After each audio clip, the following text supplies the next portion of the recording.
Not the case today. Today, insanely, we got 45 million people who are struggling with student debt for the crime of trying to get an education. We need fundamental reform. We need to make our public colleges and universities tuition free. We need to cancel student debt.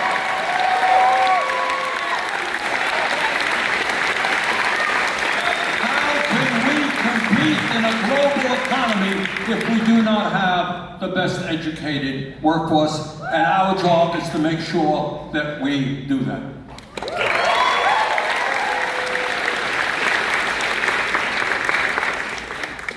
And when we look to the future, we also look to the growth of artificial intelligence and robotics.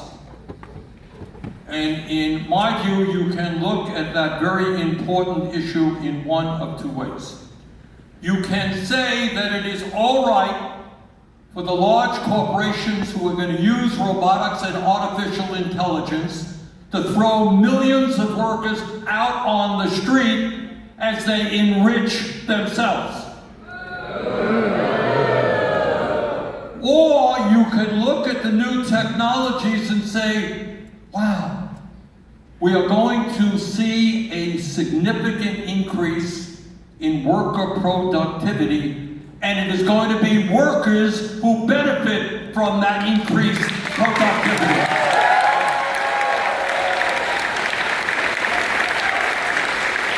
Instead of talking about throwing workers out on the street, we should be talking about reducing the work week to 32 hours a week.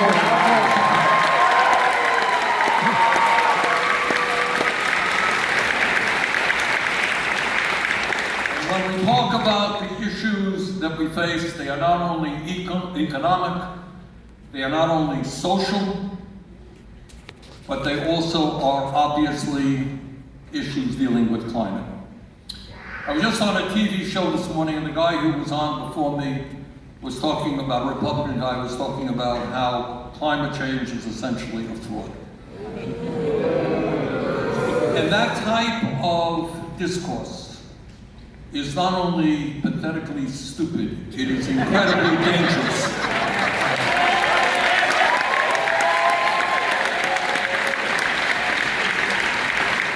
Anybody who has eyes to see understands what climate change is doing not only to this country, but to the entire world. All right? Phoenix, 31 straight days of 110 degrees. My own state of Vermont, the worst flooding that we have seen since 1927, 4,000 homes damaged, 800 businesses damaged. You're seeing in China flooding, which has displaced 1.5 million people as the temperature there goes to record levels.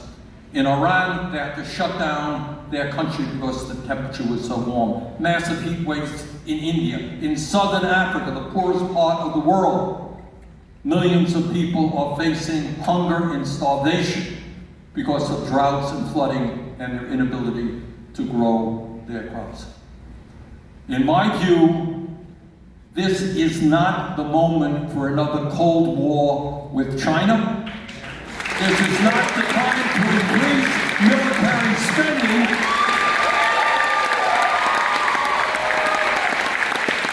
This is the moment to bring the world together so that we don't continue to kill each other, but we work together against the universal threat of climate change.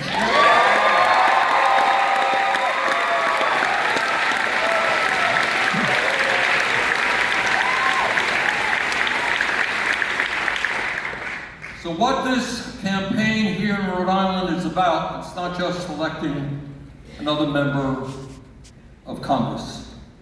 It is understanding that we are living in unprecedented times in American history.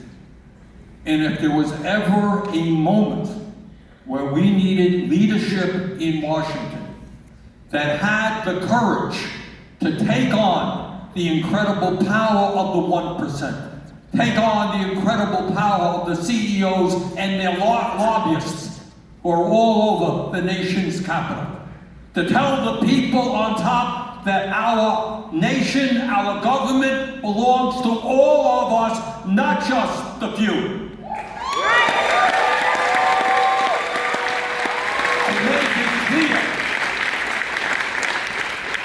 That working people in this country are entitled to a decent standard of living, decent paying jobs, decent benefits, health care as a human right, child care, educational opportunities. That is what America must be about.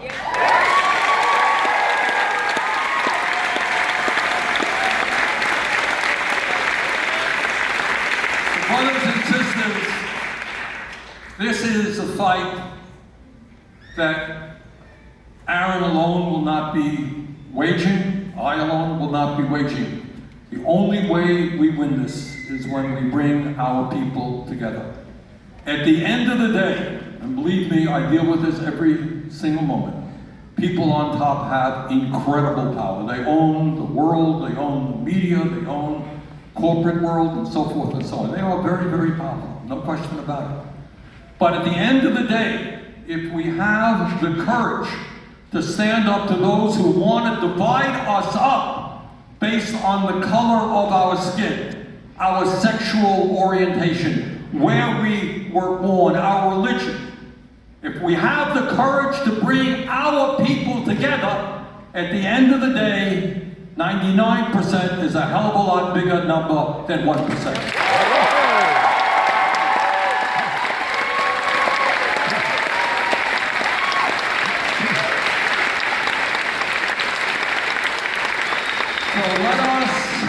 Go forward.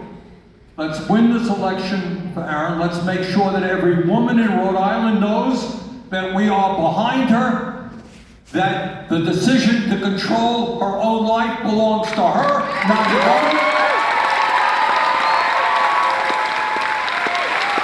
Let's make sure that our friends in the LGBT community know we're going to fight bigotry every step of the way.